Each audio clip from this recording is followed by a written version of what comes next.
I think having won this stage 18 last year really gave you confidence to know that you can do it again, and hopefully you can keep on doing it for the future, because in the end it's the biggest race in the world and it's the race that means the most to everyone. A brilliant day. Jubilation for Jacob.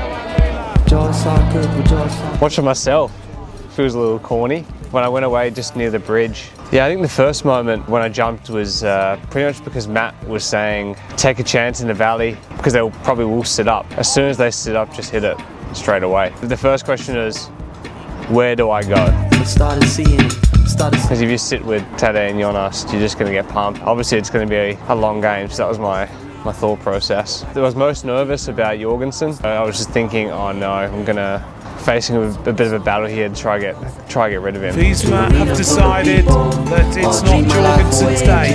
And it wasn't until Jorgensen dropped, then I was thinking about what was happening behind, because Visma were gonna ride, and I was like, oh no, then now it's like really you have to make sure you go full pretty much to the top, or at least never let off the whole way up the climb and don't play any games. Ben O'Connor attacks, big move of the Australian. I asked Matty as well, once again, I didn't actually need to ask him, but it was more of a, what do you think, is it too early? And he was like, look, it's up to you. If you're good, go.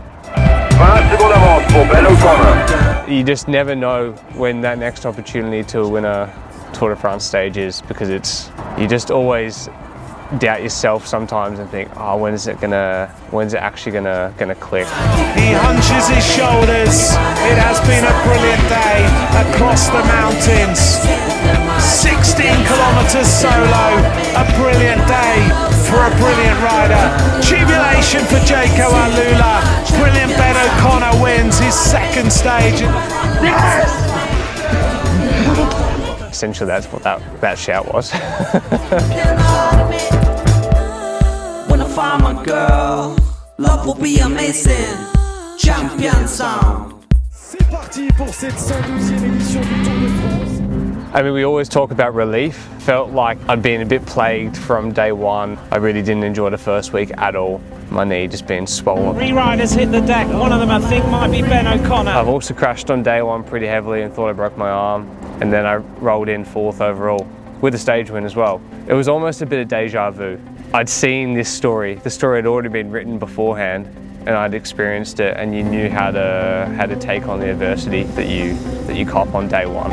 Yeah, you and me, we're walking by the sea. I wouldn't say the day was mentally challenging, because in the end I was pretty pleased to make a front split of an echelon in the first day of a Tour de France stage in northern France. You want to use the word danger in cycling, it's that kind of, that's the stage for it.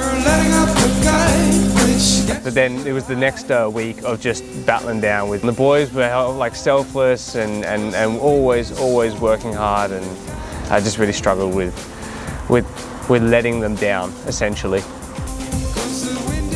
Actually, full on gravel all day, so. Oh no, I would never stop the tour. I've done stages with a torn glute and tried to see if I could get through it. You can get through a niggle on your knee. I think the tour is maybe an exception where you would do everything you could to try to get to Paris.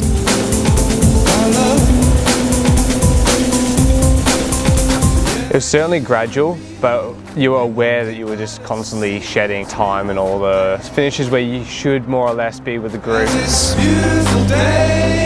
And I think there was a sprint stage, and I just needed almost like a mental break, and I lost time there, and I didn't really try hard to be in the front split. You can always make it back in some ways on GC, but that wasn't my aim, to roll around 10th and be happy with it.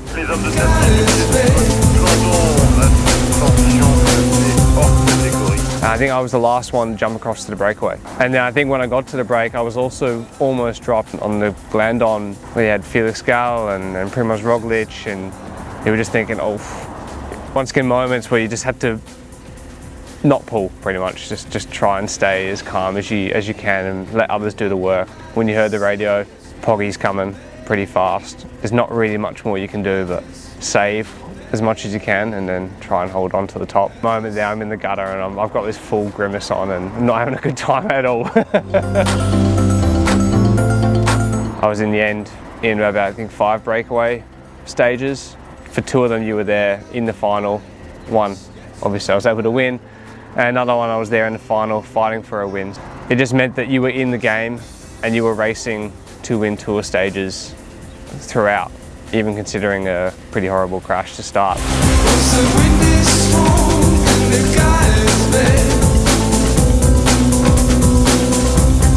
2 minutes to anyone.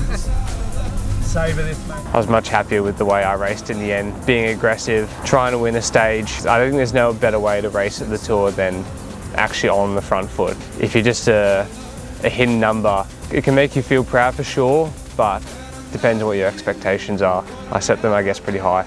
I think just targeting stage wins is probably more natural and far more enjoyable as well, actually.